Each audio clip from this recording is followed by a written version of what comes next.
dark, cold world out there. There's a time to live and a time for a man to die. There are places for dead men in the earth and the sky. Don't you venture too far now, 'cause you can't come back from the place where the good guys always dress in black. When you go to the old saloon at the dead South End, gonna find you a man there who wants to be your friend. If you dare to deny his wish, you'll be dead by dawn. So give him a drink and a smile and then move right on. Rednecks with white faces, don't go putting on down. Rednecks with white faces, they ain't no rodeo clowns. Hello everybody and welcome back to another edition of Ring Respect Radio right here on the Vide Bros Network. I am Bobby Munson and I'm joined as always by the man with the angelic voice, the throat of the goat, Mr. Papa Smokes. Once again, Papa Smokes, how the hell are you doing? I'm doing great, Munson, and how are all my wrestling people doing out there? Hopefully everybody's doing great, being fantastic, loving some of this nice weather we've been having as of late. It's off to a great start in 2021. Hopefully things are going to start getting better. Everyone's going to get healthier and things will get back to normal sometime soon. Fingers crossed anyway. But in the meantime, Pop Smokes, we got some wrestling to cover here on Ring Respect today. We're covering MLW episodes 114 and 115, giving a full rundown and review of the two of them, which includes the other semifinal match from the Opera Cup and the finals from the Opera Cup. So something very fun to look forward to right here on Ring Respect Radio. If you have not done so already, make sure to hit the subscribe button down below, click the notification bell, so you know anytime we have new content right here on Ring Respect Radio. So, Pop Smokes, I think we need to get right down to it. MLW 114, let's kick it off. I think this is the one that this started off with a little bit of a showcase out in the parking lot showing the arrival of Alexander Hammerstone and Richard Holiday to the arena, about to have an interview where they are attacked by some masked men in the parking lot. Yeah, we have this little vignette, so to speak, and I guess what they're doing is showing us that there's still some tension and some ongoing dispute between Dynasty and Contra, because these masked men are probably or allegedly representing Contra, trying to jump Hammer and Holiday in the parking lot, but winding up getting smashed themselves. So they're setting the table for this episode and for this next pay-per-view, I suppose. So how about that little bit of comedy that we got in here from Richard Holiday when Alexander Hammerstone went to go slam the one guy's face right into the front hood of the car, and Holiday, hold up, it's a rental. So he ends up giving him a back elbow instead. Yeah, that's good. I think they should play to Holiday's strengths. One of them is that he's kind of a funny guy. He's a good talker, and this joke came along well. They also have a little program where Alicia, too, is the announcer, is kind of suggesting that Richard Holiday is phoning her lots and interested in her in some way, and there was a little bit of ha-ha made about that, too. We'll see where they go with that in the future. Well, I believe she's Canadian, so, I mean, you can't blame the guy for going after a fellow Canadian anytime. Sure. But moving on from there, we're kicking the night off, and we've got a match to start off the night. We've got a MLW debut again, a new face. Buku Dao, I believe is the way we pronounce it, going to be taking on L.A. Park Jr. So some initial thoughts, before we even get to the match, initial thoughts when you saw Buku Dao entering that ring with TJP as his ring mentor. Yeah, I guess we saw him briefly in the previous episode when he seconded TJP out to the ring for his match, and as we understand, he's the understudy. They're comrades in wrestling, and Buku Dao, with a martial arts background, but has been training professional wrestling style with TJP for some time. I don't know if this is his actual ring debut or just MLW debut, but we got a new guy. He's definitely not large in stature, if that's what you're getting at, Munson. But I think kid looks. Yeah, I was going to say, sorry to interrupt, but that's exactly where I was going with that one too. I mean, you look at him and it's like, wow, I got to see what he does in the ring, because definitely doesn't come across intimidating in stature by any means. Yeah. I think with this guy's resume, however, it kind of counteracts that a little bit. This guy's got all kinds of kickboxing and martial arts skill. He's got a nice physique on him for a small man, and so he's functionable as a wrestler. So interested to see what he's got in the ring against the much larger LA Park Jr. Yeah, LA Park Jr., quite a large guy, much like his father before him and stuff like that, and always being joined at ringside by his pops there as well too. I thought, despite it being a debut, I didn't really necessarily see this one going the way it did. I mean, especially with the experience of LA Park Jr. and the size of him and everything, but Buku Dao getting a roll-up win, and whether very surprising and utilized in probably a good way. This is probably one of those times where I could get behind this as long as it doesn't happen too often. This is one of those new fresh face gets that upset roll up, maybe reminiscent of the day when Sean Waltman, 1-2-3 Kid, rolled up Razor Ramon unexpectedly back when he made his WWF debut. Yeah, good point. And look where that went. I mean, they made a out of that in X-Pac. So, I was a little surprised by the ending of this match as well. But like we said, he kind of looks pretty good despite being a small guy, but I think they probably have a plan for him. Having him go over LA Park Jr.'s a pretty decent win on TV, so they've got a plan for him for more of a middleweight division program, I imagine. And they have a couple of the smaller individuals in mind for him later on. Possibly could we see him up against Leo Rush or a Myron Reed? We'll just have to see. I'm pretty sure Court has a plan for Dao. He could even come up against the guy who cut the next promo on the show. We're talking Jordan Oliver cutting a promo here, talking about his grudge match coming up with Simon Gotch at Kings of Coliseum. Thoughts on the delivery of this promo from Jordan Oliver? I can see where you're leaning with this already, Munson. I've always kind of wanted to like Jordan Oliver. I think he has some work to do. Here's another guy that needs to get some more time in the weight room, get some steak and potatoes, and get a few pounds on there. I think his promos are not doing it for me. They're not intense. He kind of almost seems like he's joking around or assing around a little bit.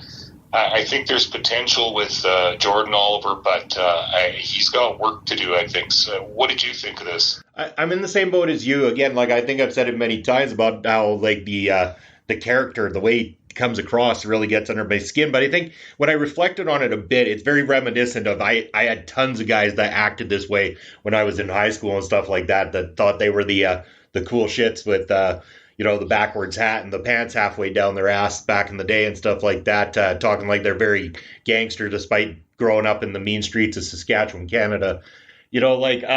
It doesn't come across intimidating enough yet. I think, like you said, a little bit more meat on the bones of Jordan Oliver and a little bit more oomph in that voice and stuff. Like, he still sounds very much like a kid to me yet to really come across as something that I need to take serious or intimidating. And again, like you said, comes across like you're not sure if he's clowning around like a class clown sort of thing.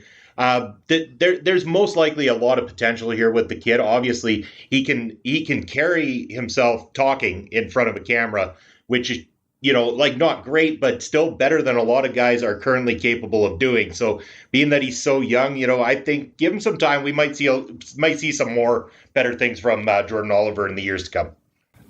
Yeah, I agree with that completely. And if you look up some of Oliver's previous matches that aren't in MLW, you'll notice that he has a style that's completely different than his character on MLW. He's very much 100 miles an hour, a flippy reversal guy, dive to the outside sort of dude, which he doesn't do in MLW, which is kind of like refreshing to see that he's actually going to work a different style, work the style that the promoter wants him to work. And I think he'll only win out and learn more by working a different style than that, by not doing everything 500 miles an hour and doing the current trendy flippy style. I prefer him in the Injustice faction, where he can do some heel stuff and just work a more pro wrestling style. And he's definitely going to get that work given to him from Simon Gotch as well, too. So this is actually, in many ways, a really good match for someone the level of Jordan Oliver to work with someone with that experience and that type of ring style that can definitely ground his game and bring it to a level that he can learn a lot in that one little match that he's got coming up here. Yeah, this match has actually caught my interest a little bit more now that I think. Definitely so. So from there, speaking of catching our interest, it's the big man, the Black Hand of Contra, Mads Kruger, and he's taking on a two-man combination of Bud Heavy and Daniel Sterling. So now they're going with Mads Kruger squash matches, but against two opponents at the exact same time. What do you think of this one, Papa Smokes? I think it was a good match for TV. It was a good platform for Mads Kruger to look completely huge and completely dominant. I think it would have been a poor idea to put him in a competitive match at this time. Well, I suppose it was competitive. He was against two men, but however, they didn't get much offense, if any, in this match, because Mads is just an unstoppable monster at this point, and he gave his finisher to one wrestler on top of the other wrestler, left them lying there in a crumpled heap, and then the underlings came out with the body bags and put them in, and it's a good spectacle. I like it. It's a squash match, which is only a minute or so, or 2 minutes in length, but they made it longer by the sort of ritual afterwards of putting these wrestlers' bodies in these body bags and kind of setting up the whole contra pose and everything. I like how they're doing it. It makes it look good. It makes Mads Kruger look extremely undefeatable going into Kings of Colosseum against Alexander Hammerstone. And wasn't it fantastic, the work done by Rich Bocchini and St. Laurent on commentary, talking about how backstage officials were doing their best to try to hold back Alexander Hammerstone, who was trying to fight his way out to the ring to take on Mads Kruger, making Hammerstone look like an absolute badass because he's trying to come out there and face this monster in the ring right then and there. But at the same time, again, I think to the smartest of us, we know damn well Hammerstone wasn't even in the building at this point in time, but really selling the idea that he's back there. They're holding his ass back, letting sure that they're saving this one for Kings of Colosseum. And completely true. And I like the way that they made reference to Hammer's backstage disturbance in other segments of the show too, which kind of led to its believability a bit. I mean, but the other guys who were trying to do promos were making like there was a disturbance going on in the back, which just made it all more believable. Well done on their part, I think. Totally agree with you on that. So well done. Great job. Makes me more interested for this match that I was already excited for. But from there, we talked about this on the last episode of the show, Pub Smokes. Zelina officially making sure that everyone knows she's bringing Mil Mortes to MLW. We're pretty excited about that. As a big dude, big intimidating veteran of the ring that they're bringing in there. I mean, I almost feel like MLW is really stacking the card in their favor with some great talents that they can utilize going into 2021 here.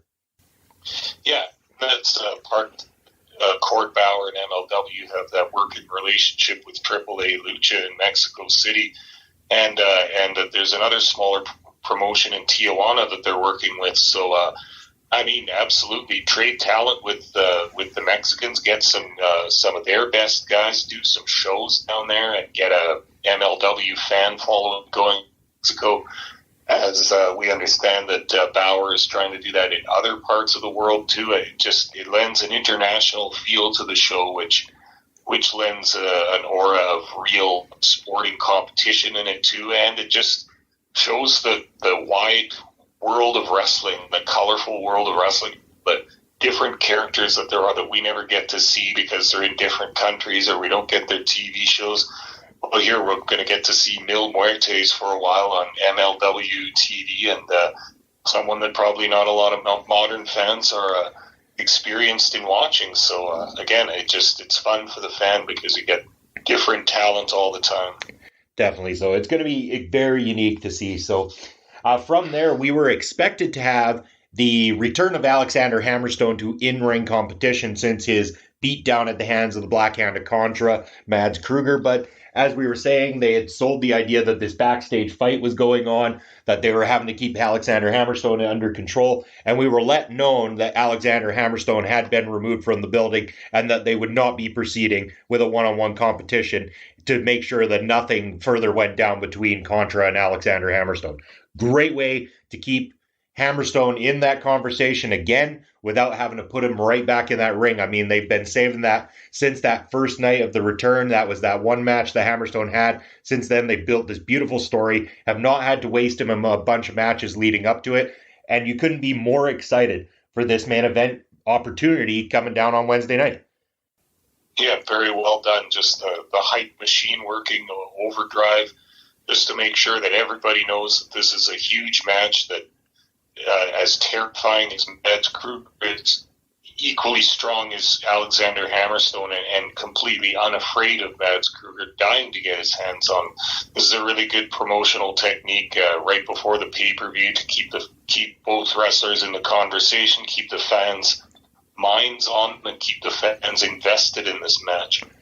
One quick thing I wanted to bring up too, before we get to the first match, is that this is the first I've seen on MLW is that they seem to have a partnership with Pro Wrestling Illustrated magazine, which is pretty cool, I think. And Pro Wrestling Illustrated is doing top 10 rankings like they used to do in the magazine. So this tickles me especially because I was a kid before the internet was around and reading the wrestling magazine, so I always was interested in the rankings. And if you don't mind, Munson, I'll just read these out quickly. We'll see how Pro Wrestling Illustrated has ranked the wrestlers in MLW. They had at number 10, Mads Kruger, the newcomer, not proven yet, so he's in at number 10. 9, another new guy, Calvin Tankman. Number 8, Richard Holiday. Number 7, Laredo Kid. Number 6, ACH. Number 5, Myron Reed, holding that middleweight championship, so he's in the middle of the pack there. Number 4, LA Park. Number 3, Filthy Tom Lawler. Number 2, Low Key. Number 1, Alexander Hammerstone. And then, of course, champion Jacob Fatu. So I find this it kind of gives me a kick back to the old magazines and such, and it's nice that Pro Wrestling Illustrated is still somewhat relevant in the world of wrestling. Their online publication still gets a lot of reads, and of course, probably what they're best known for nowadays is the PWI Top 500, where they rank the top 500 wrestlers in the entire world. And I wanted to add that bit in there just to further MLW's integrity and seriousness in professional wrestling. They got PWI on their side, so thumbs up to that. So Pop Smokes, the PWA top 10 there, very interesting. How much do you agree with the top 10? Because I think I'm pretty on board with it, although I might have reversed the positions of Calvin Tankman and Mads Kruger in the spots that they were given. Okay, I still think it's pretty good. I mean, having the champions sit alone on the top. The number 1 is Hammerstone because he has the open weight championship belt. Number 5, Myron Reed, because he holds the middleweight belt, so he's not wrestling all the roster and all the heavyweights. I think it's pretty good. Low Key at 2, Lawler at 3, LA Park. It's arbitrary, I suppose, and I mean, it's hard to put together ratings at this point when they haven't been active for a number of months until the past few weeks. But I just like this partnership, Pro Wrestling Illustrated and MLW. It shows that MLW is one of the legit feds out there that a fine publication like Pro Wrestling Illustrated will acknowledge and work with. Yeah, it's fantastic. I really enjoyed this too, and I was hoping you'd bring that up because I figured that was right up your alley, Pop Smoke. So fantastic job there. But moving on from there, we hit up our main event of the evening on MLW 114. This is the other semifinal match from the Opera Cup. We know that at this point, Low Key is in the final. We need to know who he's going to be going up against. And we got a matchup between ACH and Filthy Tom Lawler. bring us into this one, Papa Smokes, and give us your thoughts. Yeah, this is looking like a great semifinal match right here. ACH had taken some time off last year, and I think this was one of his first match back since the whole COVID shutdown thing. But we all know he's an awesome talent, a great high flyer, a pretty strong guy, pretty excellent grappler, but he's in there tough against Filthy Tom Lawler. We've talked before about his MMA experience in the Ultimate Fighting Championship, and this guy's got the cauliflower ears, and he's a striker, he's a wrestler, he's a brawler, and a wild character in this. So, I mean, this is going to be a tough one to pick, Lawler versus ACH, but the winner goes on to the final to meet Low Key in the 2020 Opera Cup. Yeah, and this, I mean, what are your thoughts of the match itself? Because, I mean, quite frankly, Papa Smokes, I watched this one. This came across as one of my favorites from the entire tournament in the end. Yeah, I think so, too. I mean, I like the way MLW does this with talent that can handle it anyway, such as Lawler and ACH. The first 5-6 minutes of the match was serious grappling. Like, it was not looking like the pro wrestling style, but looking like grappling on the mat, like jiu-jitsu or Olympic freestyle wrestling. And I like that because it lets the grapplers go back to their skill set, go back to their sporting backgrounds and such, and have a little match with each other. And again, doesn't have to be a winner or a loser in this first few minutes, but it's setting the stage for what's to come. I simply love that when a pro wrestling match starts. Yeah, amateur Olympics style. So yeah, as you're saying there, Papa Smokes, in that first several minutes, that absolute grappling on the mat, I absolutely enjoyed watching that. I thought it was fantastic. It's great to see, especially when you got two guys very capable of putting it on and making it interesting, and not making it an absolute snooze fest and stuff like that, like some people seem to think that style is. From there, I mean, it went into some great wrestling action and ended up being a phenomenal match, in my opinion. Definitely, like I said, probably one of my favorites from the Cup itself. And Filthy Tom Lawler picking up the win. I kind of had a thought this was the way it was going to go once I found out that Low Key was in the final. I kind of figured this was heading for a Low Key Filthy Tom Lawler. It did not take away from the match at all for me. Even despite that, I still felt strongly that this was a great match of interest to me, and I enjoyed it from start to finish. Yeah, I also thought that match. And Filthy Tom continues to impress me of how he's transitioned from MMA fighting to pro wrestling style. He's really done it quite nicely. His timing and his psychology is good. He was playing the heel in this match, or as he is currently in MLW, and he got some tremendous heat on ACH throughout this match, and ACH had to struggle and claw to make a huge comeback. And, of course, just when it seemed like ACH was on the verge of victory, Lawler advances by pinfall. And, an awesome match. Kept you going up and down. Didn't know who was going to win. Had a feeling like you did, but they put on a one heck of a show. Yeah, it was fantastic. Great job by MLW making this Opera Cup definitely investable and worthwhile to take the time to, watch. And now we've got, a great finish to it. We're going to get Low Key versus Filthy Tom Lawler, which we're going to talk about right away as we transition to the next episode here. But any last thoughts as we finish up with MLW 114, Papa Smokes? No, it's really just a solid show, introducing some new talent, putting over some big talent for the pay-per-view, and then an exciting match in the Opera Cup tournament, which is just on TV, which won't have anything to do with the pay-per-view. So, yeah, a little bit of everything for everybody. So this one sets up the pay-per-view, sets up the final for the Opera Cup, and we're headed to MLW Fusion number 1. Yeah, number 115 it is. So this is going to have the finals of the Opera Cup featured on it. But to start things off, we get a video package which kind of explains the history of the Opera Cup, naming some of the former winners, for example, Hackenschmidt and Stu Hart, who was the final winner of the Opera Cup, and just kind of giving everybody a little bit of that history so you know what you're in for and what the prestige behind this trophy is, and the two guys that are going to be going after it in Low-Key and Filthy Tom Lawler at the top of the night. Great match, especially for a free match on YouTube. Great build to this one, don't you agree? Yeah, I love it.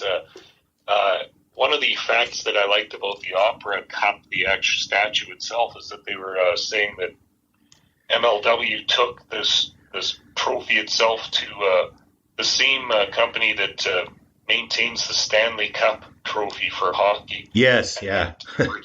That's who restored it and shined it up all real nice. So just another little fun fact about the Opera Cup for our listeners. And doesn't that also give it a more of a sporting feel at the same time? Like this is being treated as a, on the level of something like a Stanley Cup. So, I mean, they show it the kind of respect it deserves. And therefore, when you treat it with that kind of respect, fans will accept it as that kind of respect kind of thing. I think in some ways almost becomes more respectful than half of the wrestling championships that are out there these days, because those things are passed around like, a pair of dirty underwear nowadays. Yeah, I agree with that. Once your company starts taking famous, and you put a turntable on it and all, it starts to lose the shine completely. And I just like that they stored this fact from wrestling's long past. Get new in 2020 and make it a title to win or a person trophy, and they have all the wrestlers come out, look at it, have a nice look at it. They all want it real bad, everybody that's in that tournament. So I love the way they've done it and built up the Opera Cup. Yeah, it's been done really fantastically. But let's kick into the actual show itself. That's just the recap heading into what we're about to see. But we're getting the matchup. We were talking about these guys in our predictions video to the Kings of Coliseum, the Dirty Blondes, taking on the team of Ariel Dominguez and Daniel Starling, I believe the names were. This was an opportunity to get to see the Dirty Blondes before they get that tag title match against the Von Erichs. What are your initial thoughts with the Dirty Blondes here? Yeah, completely new to me as a tag team. I hadn't seen them before MLW. Looking good, kind of a throwback team to the 80s. They look like an old Southern Texas NWA team. A couple of kind of redneck fellas, big boys, cowboy hats, bull rope with a big cowbell on the end, and looking rough and tough out there with a lady manager. And this is obviously going to be the next tag team in their roster, and they're probably going to push them up to the point where, as we can see now, that they've got a tag team title match against the Von Erich. Yeah, it's going to be an interesting one. Definitely enjoyed watching this. The Dirty Blondes picking up a victory and getting to showcase themselves in the tag division was fantastic to see. From there, Papa Smokes, we had a Alexander Hammerstone promo. Again, leading into his whole thing with Mads Kruger, and also mentioning that he's after Jacob Fatu for the title there. Again, we've talked about this over and over again. This whole episode of MLW was really promo heavy, I found, because the end of this is going to be all focused on that Opera Cup match. So really, I mean, as far as I know, unless my notes are different than yours, I think we had that Hammerstone promo and then a low-key promo prior to the actual match itself, if I'm not mistaken. Well, yeah, I think there were even a few more little packages in there, too, because this would be the last episode before Kings of Coliseum pay-per-view, and so they needed extra time to promote that, and also probably some extra time for the Opera Cup final match. You know that one's getting 20 or 25 minutes probably at least, so yeah, there's only going to be 2 matches in this episode, but that's fine because we've got all our promos updating the feuds going into the pay-per-view on 6th, and this is quite often how it's done. Give some of your talent that last week off, let them get ready for the pay-per-view, and use promo packages to reel the fans in. We're going to make the purchase for the pay-per-view.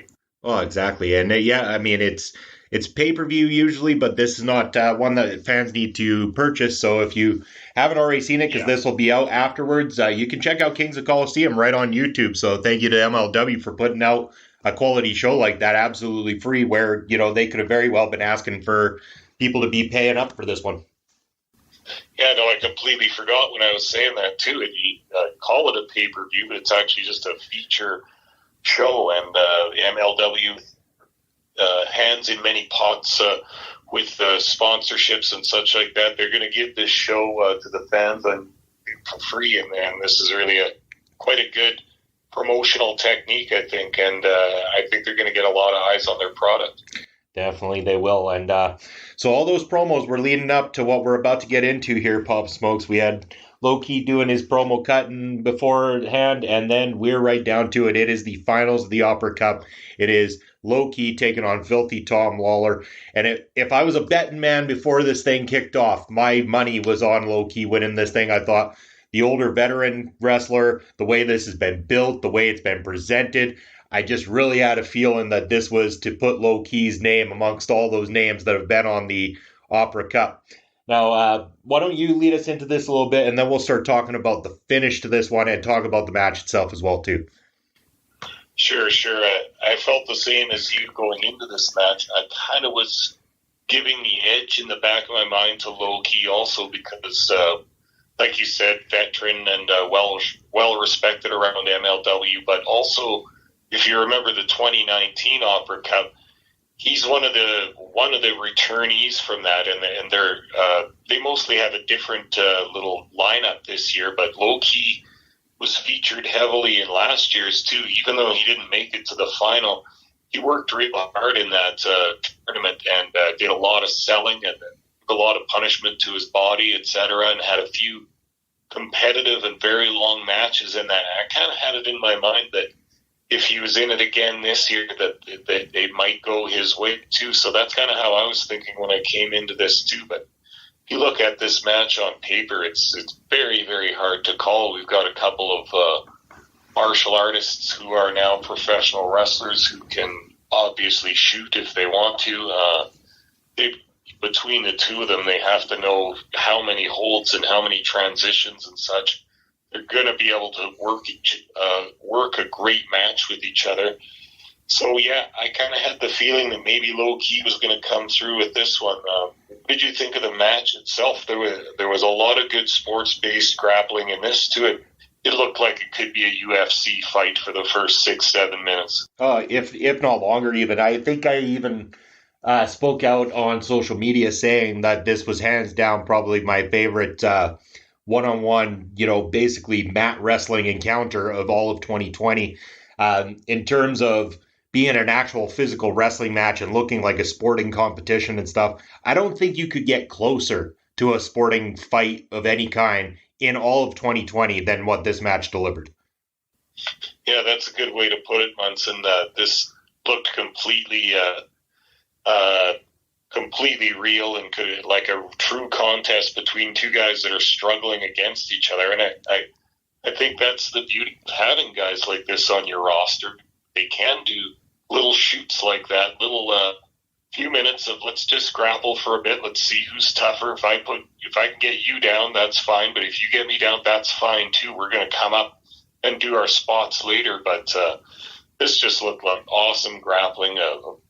Two guys more or less the same size, and just having an all-out great grappling match which then turned into a greasier match with some rules being broken and some outside distractions and such. But one of my favorite spots in this, Munson, was, did you see the part where Lawler put Low-Key in the figure 4 leg lock, and then Low-Key was sitting up trying to escape, trying to punch Lawler in the face, and Lawler then put his arms in a key lock.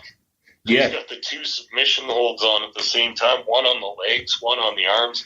Nice, very nice touch. And something like that takes a true technician to know not only how to put that on, but to pull it off in that exact moment and make it look as good as it did. It was phenomenal. I loved it. I thought it was a great timing, great job by Filthy Tom Lawler. Yes, one of the best spots, other than And I got to say, I loved the finish of this matchup. Yeah. It was a well-booked finish, I think. It got low-key out of there without making him look weak. But Lawler getting the pin on him, kind of a rolled-up position, and then sticking his feet on the ropes. I liked the way that spot went, too, because it wasn't perfect. Like, it didn't look choreographed at all, because Lawler really didn't get his feet on the ropes hardly at all, because they were scrambling to get that spot. It looked convincing. It looked real. It looked like a guy getting pinned for real. And, of course, that's exactly what we want in pro wrestling. Yeah, and anybody who hasn't seen it, actually, Lawler in the corner there and low-key coming in with that, what would you call that move, Papa Smokes? I'm not too up on that's a kind of a flip kick of sorts into the corner that he gives to... Yeah. And then, literally, all of a sudden, Lawler just kind of fell with his weight on a mostly deflated low key and managed to pick up that 3 count. Looked like he was going to try to put his feet on the ropes, but I think he almost sold that he didn't quite even have the energy to cheat at that point, and that the pinfall happened because both men were completely beat and deflated at this point. Yeah, and that kick he had received, was basically knocking him over, but he fell on top in the advantageous position, and that 3 count comes pretty quick after a long match like that. And here we got a new Opera Cup 2020 winner, Filthy Tom Lawler. Nicely done, too. And, man, he's been killing it as of late, looking good. And, I can see Filthy Tom heading right back into that title picture as we move forward in MLW. I think he's got every bit of the... what they need in a champion and stuff. I like what he's doing with his new faction and stuff, Team Filthy with Violence is Forever. Now he's got the Opera Cup win behind him. Just all the momentum in 2021. And I'm really enjoying the promos that he's been cutting as well lately, too. I think he's really starting to come along nicely and is going to start to become a much bigger name, too. Yeah, I think so, too. With that, my only worry is that hope MLW can hold on to him, because if I owned another Fed, I would be looking to get this guy. He adds legitimacy and just some good old fun to your roster too.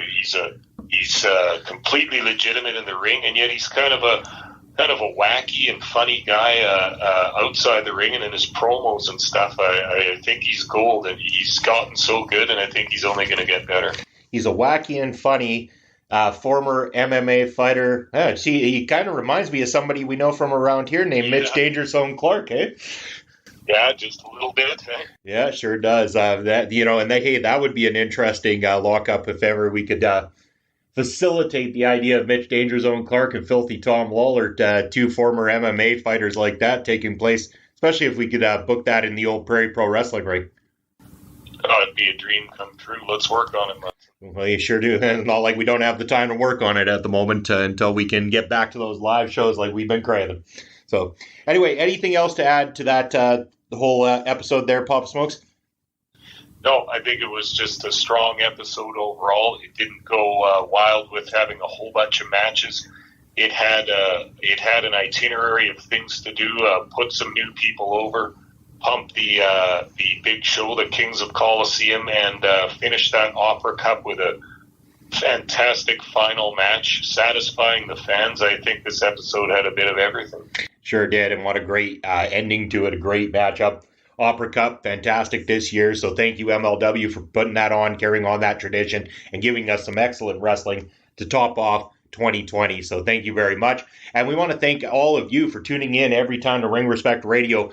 We appreciate all the love and support, and everybody who has subscribed already. And if you haven't, hey, go ahead, do us a favor, click that subscribe button down below and turn on the notification bell as well. We're always pumping out new material right here on Ring Respect Radio on the Vide Bros Network. So please check it out, and also go check out our friends over at Backbreaker Media, who have past episodes of Ring Respect Radio up on both Podbean and YouTube as well. So check them out and give them a like, a subscribe, and a shout out from your good old Vide Bros. Until the next time we hear from you, have a great day. There's a time to live and a time for a man to die. There are places for dead men in the earth and the sky. Don't you venture too far now, 'cause you can't come back from the place